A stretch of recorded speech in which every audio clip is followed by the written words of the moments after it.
लेकिन कांग्रेस, समाजवादी पार्टी और इंडी गठबंधन विभाजनकारी राजनीति करके देश के साथ धोखा कर रहा है, गद्दारी कर रहा है। क्या कर रहे थे आप? 60-65 वर्षों तक देश में शासन करने का अवसर मिला था। क्या कर रहे थे? कांग्रेस का ये परिवार सुपर पीएम बना हुआ था। डॉक्टर मनमोहन सिंह जी देश के प्रधानमंत्री थे। उन्होंने किसके इशारे पर कहा था कि देश के संसाधनों पर पहला अधिकार मुसलमानों का है। आप देश को मुसलमान और गैर मुसलमान के नाम पर, अल्पसंख्यक और बहुसंख्यक के नाम पे बांटना चाहते हैं। गरीबी हटाओ, ये 1970 के दशक में कांग्रेस ने नारा देश को दिया। गरीबी कभी हटने चाहिए। कांग्रेस 6 दशक तक इस देश के अंदर, 6 दशक से अधिक समय तक उन्होंने देश के अंदर शासन किया और इन 6 दशक से अधिक समय तक दादी से लेकर के पोते तक उसी नारे को लगा करके देश की जनता की आंखों में धूल झोंकने का कार्य कर रहे हैं।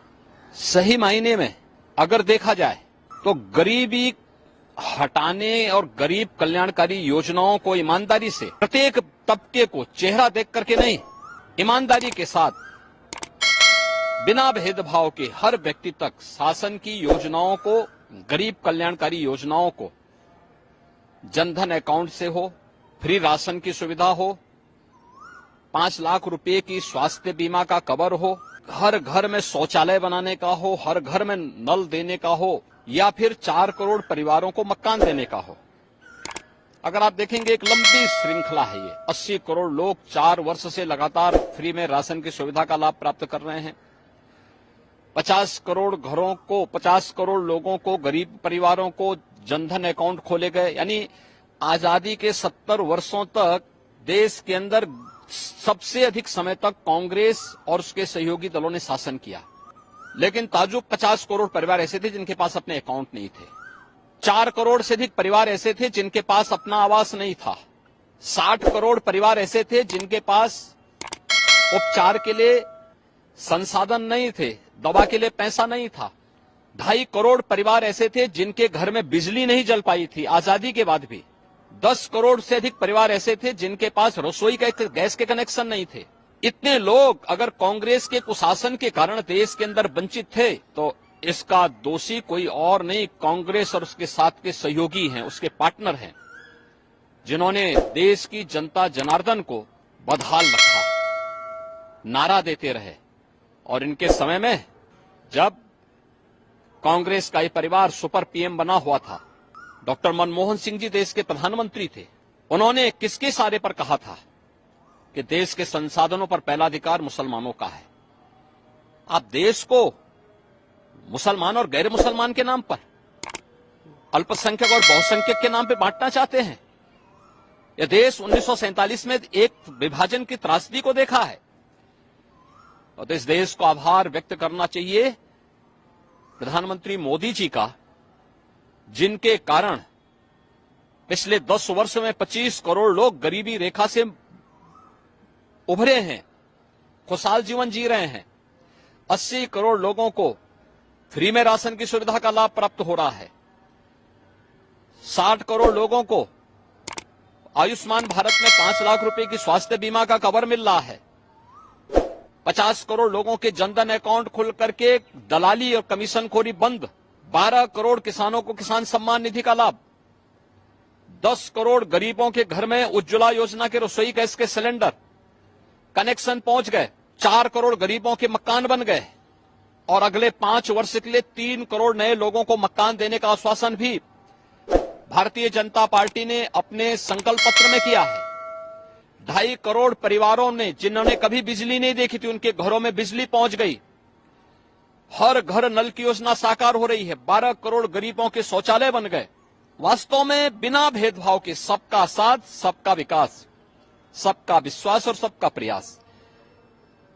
कभी मोदी जी ने यह नहीं कहा कि मैंने किया, उन्होंने कहा तो सबका विश्वास है और सबका प्रयास है। आज भी मोदी जी अपने चुनाव भाषण में इस बात को कहते हैं, जो सब कुछ मिला है इसका श्रेय मुझे नहीं, जनता जनार्दन को है, क्योंकि जनता जनार्दन ने अपने लोकतांत्रिक अधिकार की कीमत को समझा, अपने वोट को सही जगह दिया तो उसका लाभ सही तरीके से मिल रहा है। लेकिन कांग्रेस, समाजवादी पार्टी और इंडी गठबंधन विभाजनकारी राजनीति करके देश के साथ धोखा कर रहा है, गद्दारी कर रहा है।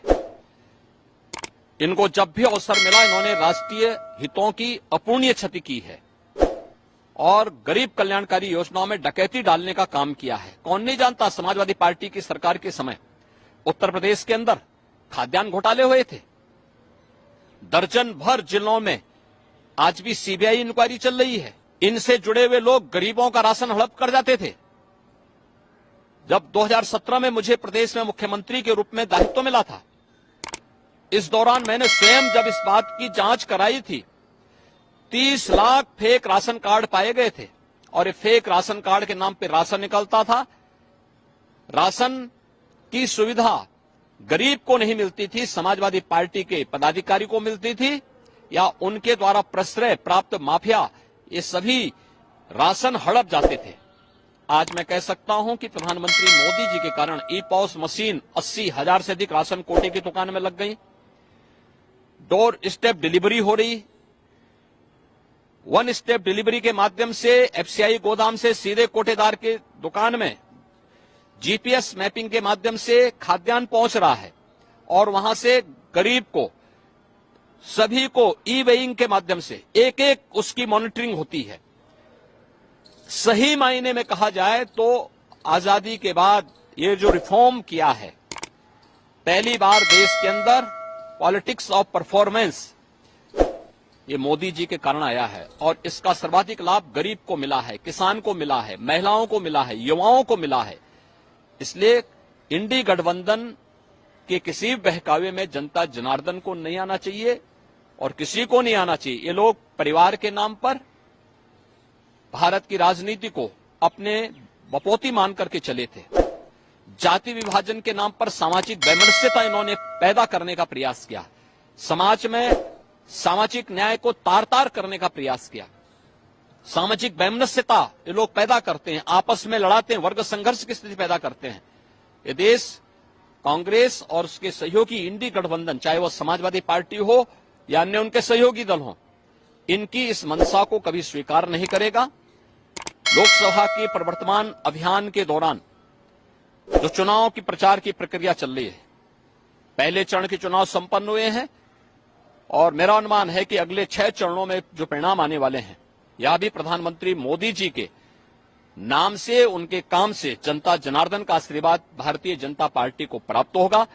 कोई संदेह इसमें नहीं होना चाहिए और हम पूरे विश्वास के साथ जनता जनार्दन के आशीर्वाद से प्रधानमंत्री मोदी जी फिर एक बार मोदी सरकार के लक्ष्य को और अब की बार 400 के लक्ष्य को प्राप्त करने में हम लोग सफल होंगे। देखिए, यह एक बहुत खतरनाक प्रवृत्ति है। ये लोग गरीबी तो नहीं हटा पाए, लेकिन जिन्होंने अपनी मेहनत से मकान बनाए हैं, जमीन का प्लॉट लिया है, माताओं ने, बहनों ने अपने लिए जेवर बनाए हैं, कांग्रेस की कुदृष्टि अब उस पर पड़ी हुई है। ये धार्मिक स्थलों की संपत्ति पर, बहन बेटियों की, माताओं की स्वयं की संपत्ति पर और किसी ने अपनी मेहनत से, अपने परिश्रम से जो संपत्ति अर्जित की है, उस पर अब ये लोग डकैती डालने की कुछ सी चेष्टा का प्रयास कर रहे हैं। क्योंकि कांग्रेस की हमेशा से चाल रही है कि अजगर करे न चाकरी, पंछी करे न काज। ये इस प्रवृत्ति के ये लोग हैं, कार्य नहीं करना, परिश्रम नहीं करना, विभाजन के आधार पर सामाजिक वैमनस्यता पैदा करके परिवार के नाम पर, जाति के नाम पर, क्षेत्र के नाम पर, मत और मजहब के नाम पर विभाजन पैदा करने का प्रयास कर रहे हैं। इस माओवादी प्रवृत्ति को यह देश कभी स्वीकार नहीं करेगा। ये भारत को अपूरणीय क्षति पहुंचाने की कुत्सित चेष्टा है। कांग्रेस का मैनिफेस्टो में जो इस प्रकार की बात कही गई है, क्या कर रहे थे आप? 60-65 वर्षों तक देश में शासन करने का अवसर मिला था, क्या कर रहे थे? तब तो कुछ कर नहीं पाए, गरीबी से तब तो देशवासियों को उभार नहीं पाए। 2004 से 2014 के बीच में भी कांग्रेस के प्रधानमंत्री थे, कांग्रेस पार्टी के प्रधानमंत्री थे, वो पार्टी देश में शासन कर रही थी, तब भी आप कुछ नहीं कर पाए।